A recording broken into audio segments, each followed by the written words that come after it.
Hey, good morning, afternoon, evening, everybody, wherever in the world you are.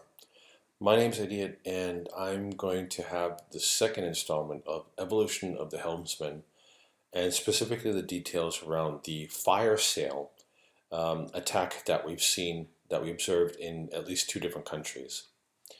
So, with that, I don't know, for those of you who do know me, I don't need to explain anything. For those of you that may not know me, my name is Idiot. I had the honor and privilege to work with and talk to quite a few of you folks, if you do know me.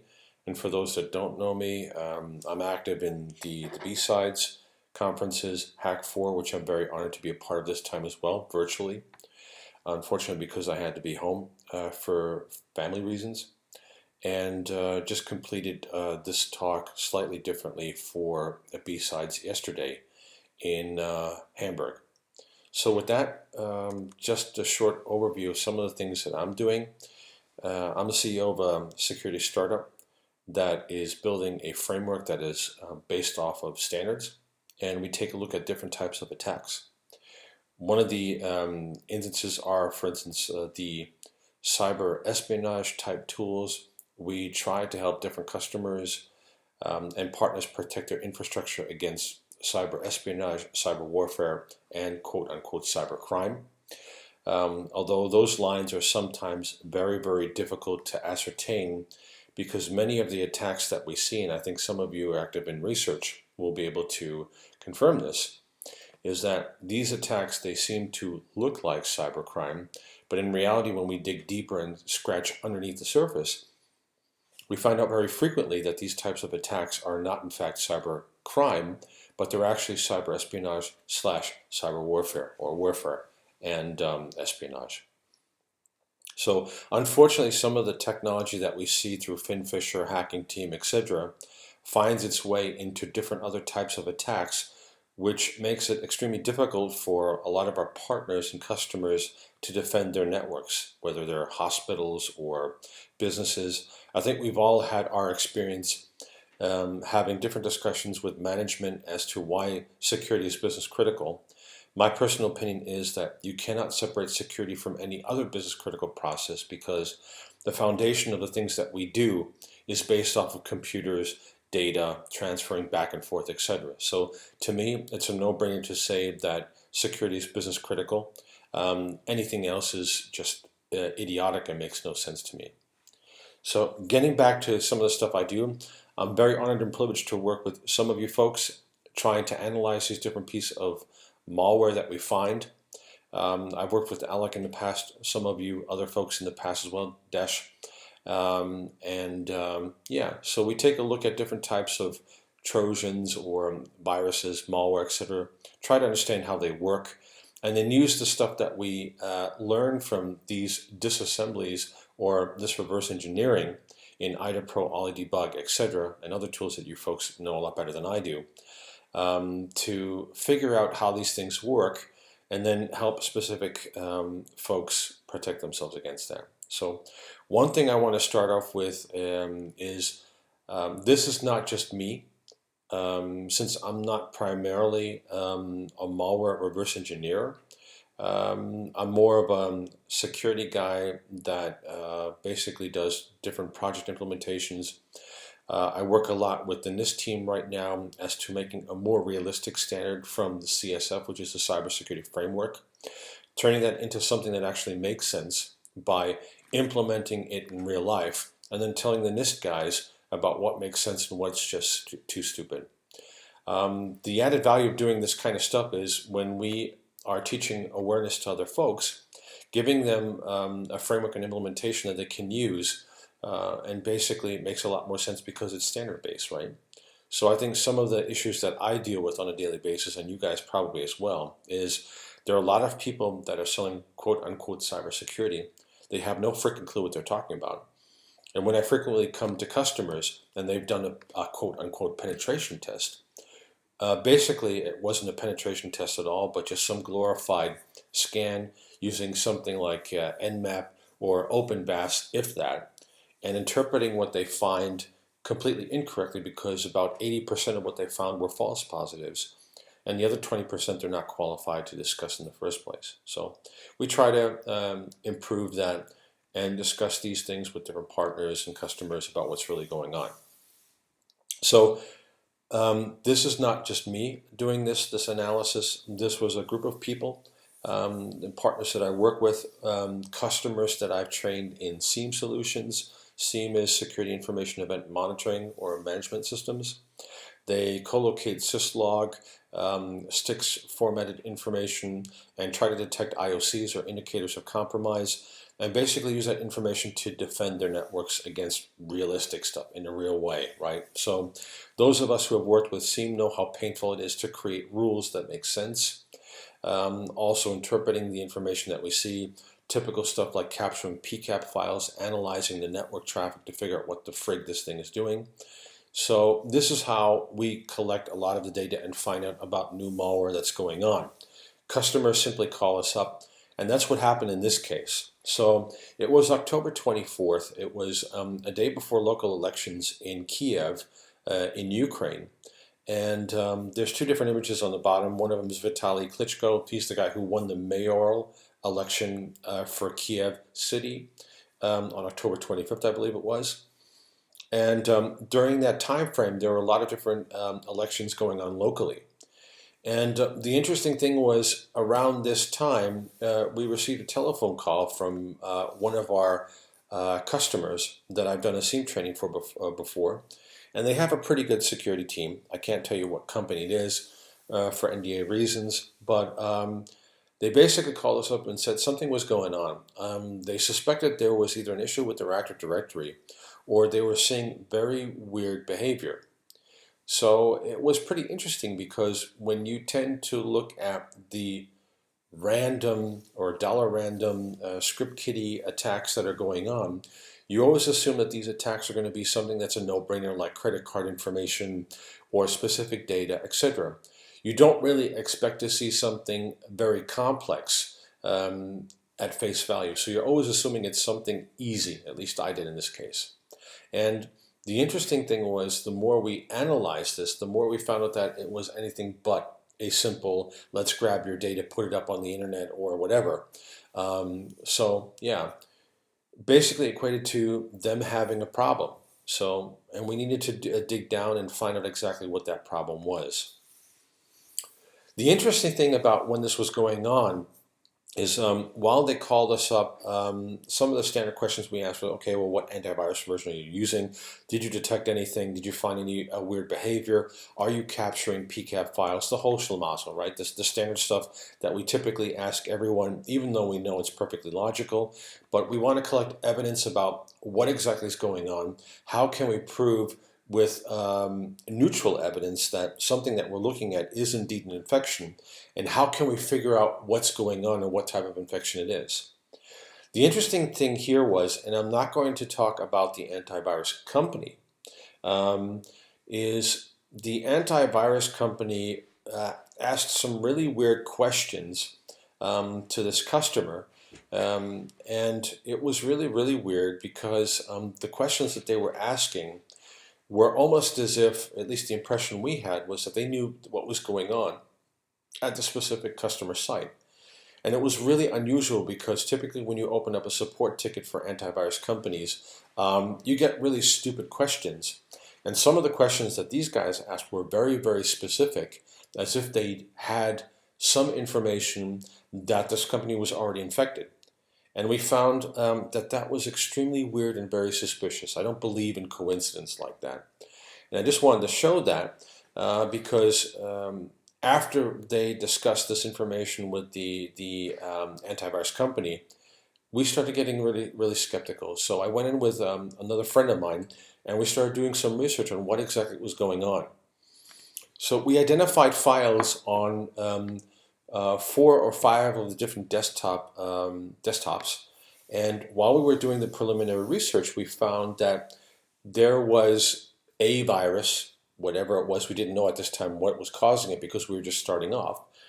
And we started looking at some of the signs, and one of the signs was that on these Windows computers, surprise, surprise, there were temporary files that were filling up in 16 meg increments until the hard drive basically crashed because it had no more space left, right?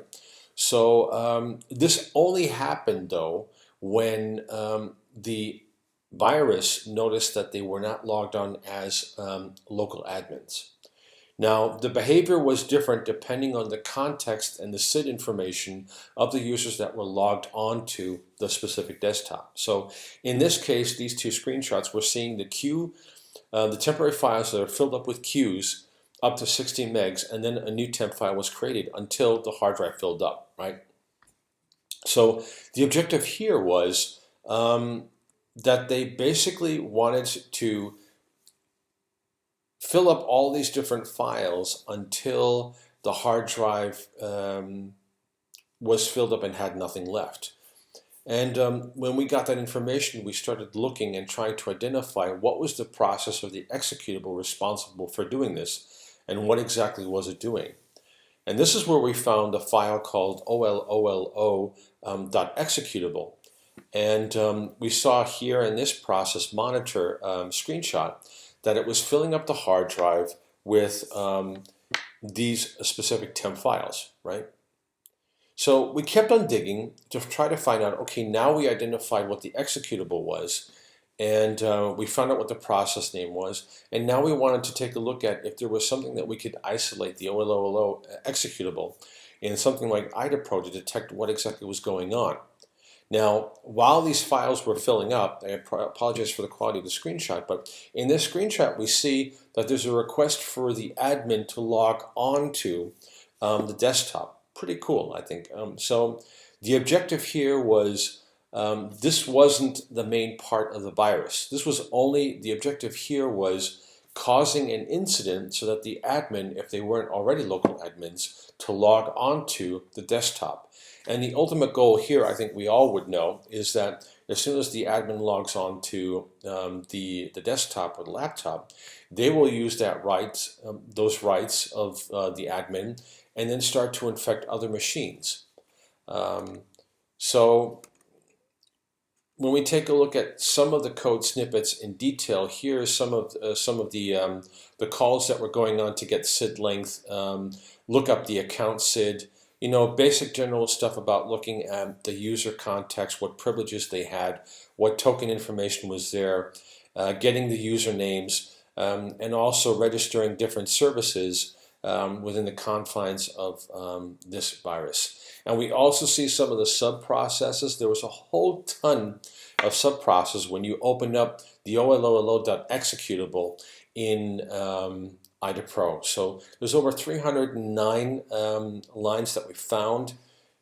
We found over 137 calls, copies, D-word registry changes, etc.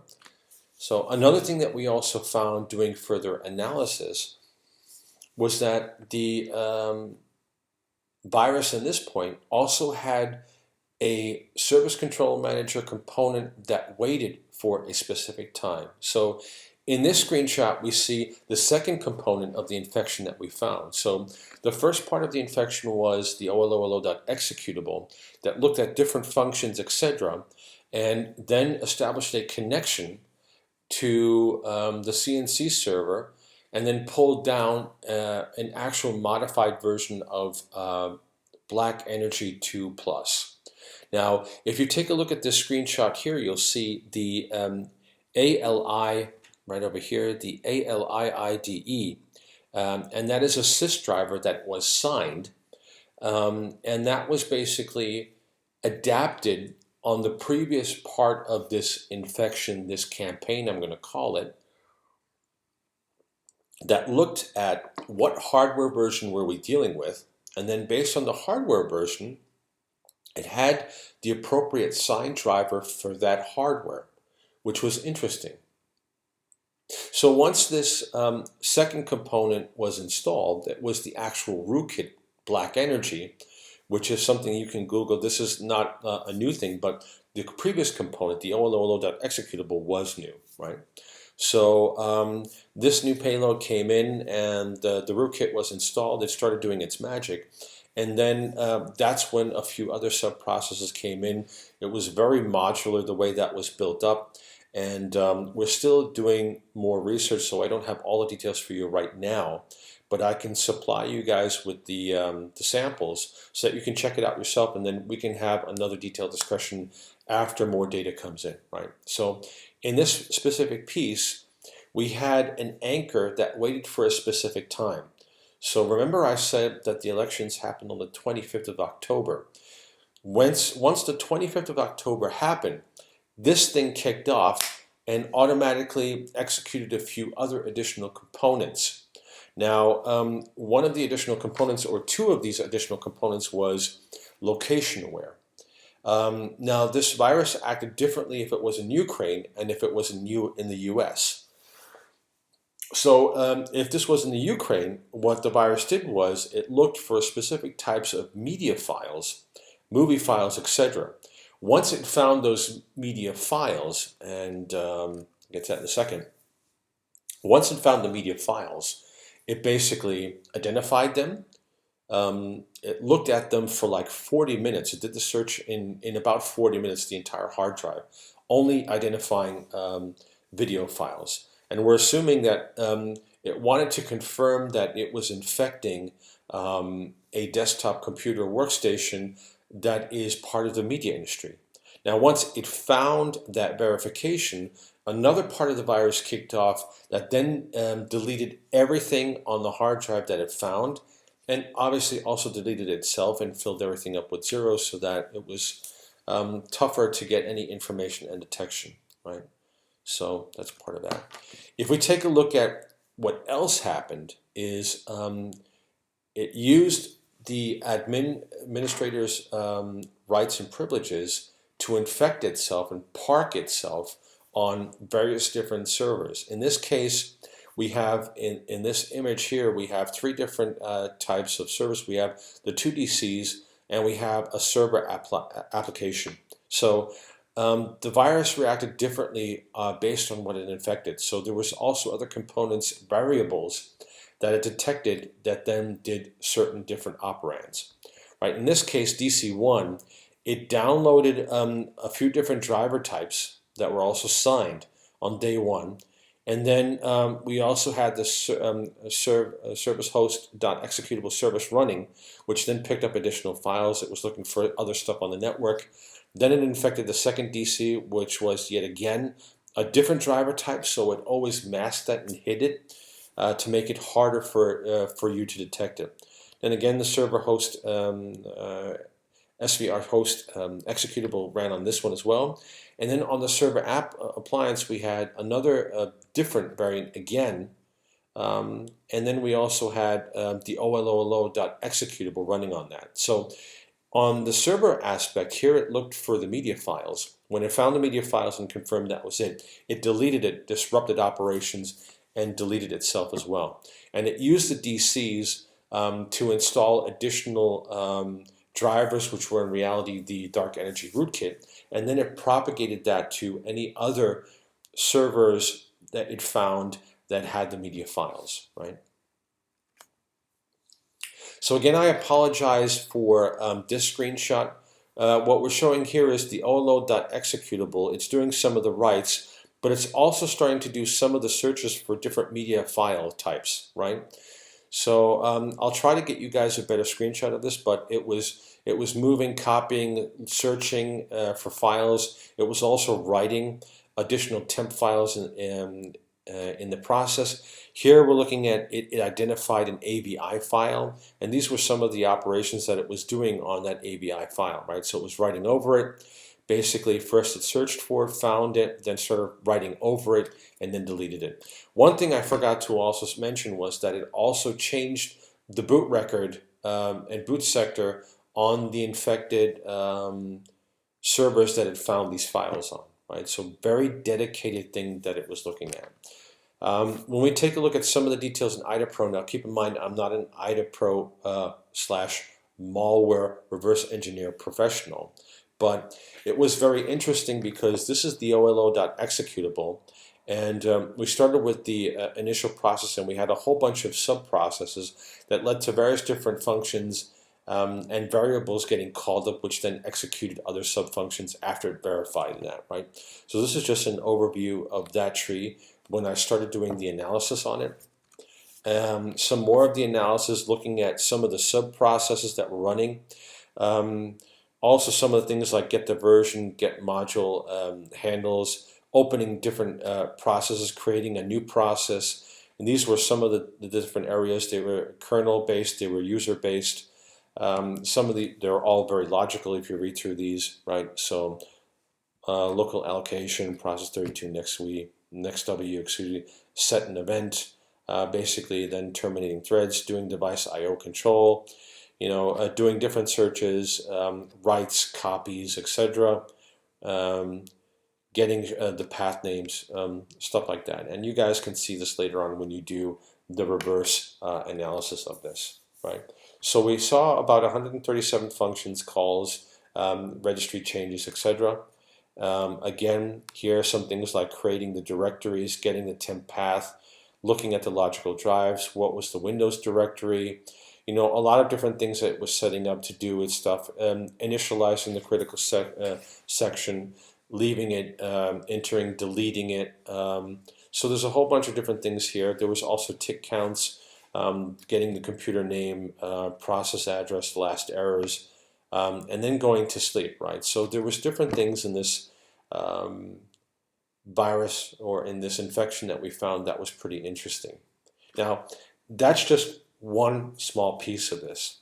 The more interesting thing was we did the typical stuff that I think we all do when we find a suspicious file. We take a look and post that up to VirusTotal to find out if they found something. Now, these two VirusTotal screenshots are not the OLOLO.executable, but these are the drivers. Now, the interesting thing was these drivers, they were slightly different. They were modified. In this instance, we found the black energy confirmation in this one. In this one, though, which was on the 4th, not a lot of people picked this up from the get-go, right?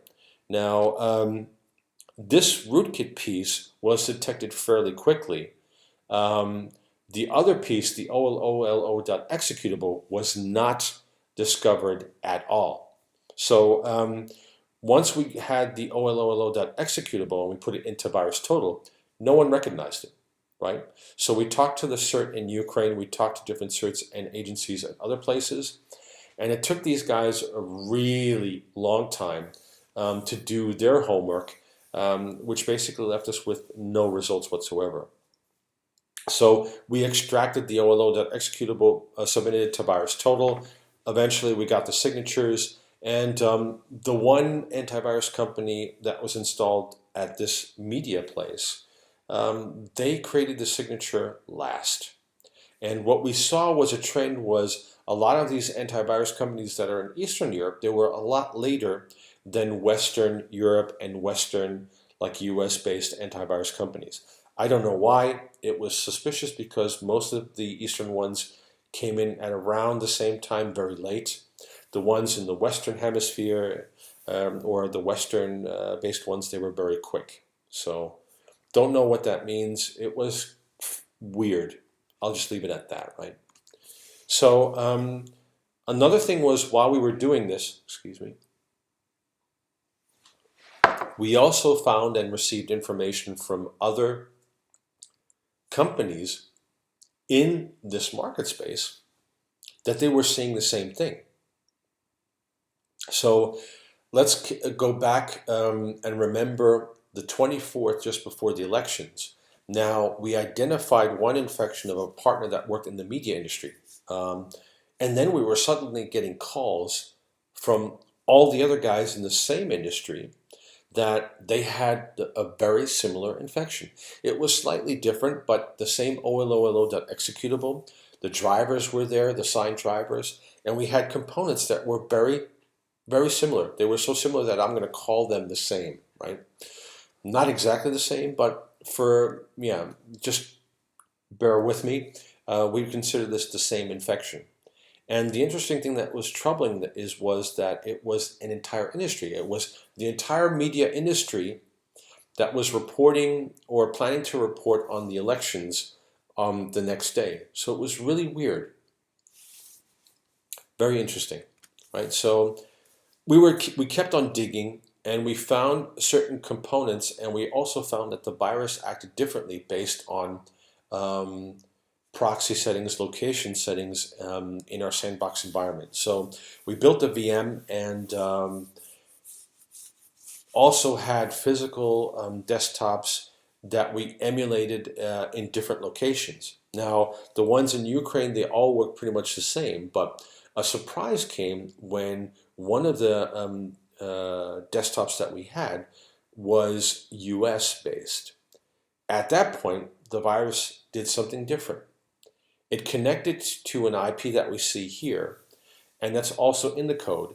And this server turned out to be, that's the 27, that's the one on the left. It was hosted at Akamai International in Massachusetts. Interesting. We found a total of 134 servers that we assume are the CNC server farm.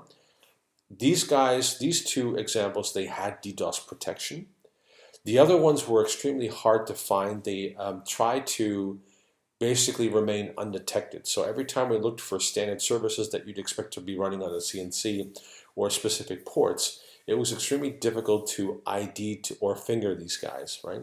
These two we did manage to dig down deep enough. We started with the initial Intel ipinfo.io, finding out where they are. One of them was in Akamai, the other one was in NTT America. And the interesting thing is these are areas that host legitimate services. So it's even more difficult to assume this is an actual CNC server for some campaign because they're hosted in places that usually host legitimate services. So it was, again, another point that pointed in the direction of this is not just some simple dollar random infection we're seeing. This actually is something that was thought out and planned.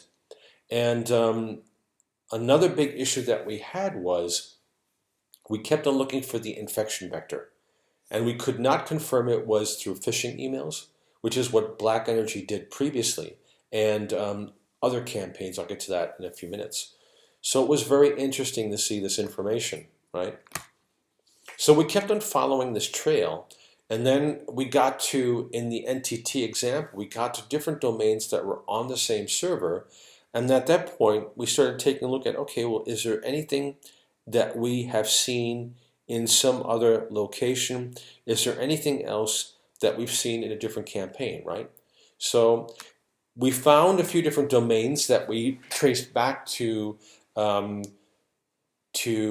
basically a cyber recruit, which was basically a pro-Crimean, pro-Russian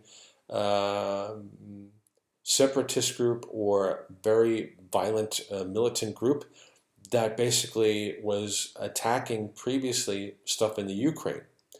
Now, we thought that, okay, well, let's keep on verifying this and finding out that these are the actual guys behind it. And we did some research. We found out that these guys were involved in different attacks. We also found that some of the domains that we found on the other servers, they were actually hosted there, and they plugged into cyber recruit attacks. But the big issue here was they did DDoS attacks. Now, everybody assumed it was Russia, and at some point we did confirm later on in August that this was Russian-influenced, FSB. It was at this point where we started getting really skeptical. We wanted to dig deeper. We wanted to find out some more information. So we took a look eventually at then the web pages, and they still had them up. The interesting thing was here they had very, typical stuff you'd expect a group like this to post on Facebook and also on Twitter. But when we took a look at the domains, these domains were down after the attack was finished. Weird. And it wasn't just one domain, it was multiple domains, right? And they were hosted in different areas. And it was really weird.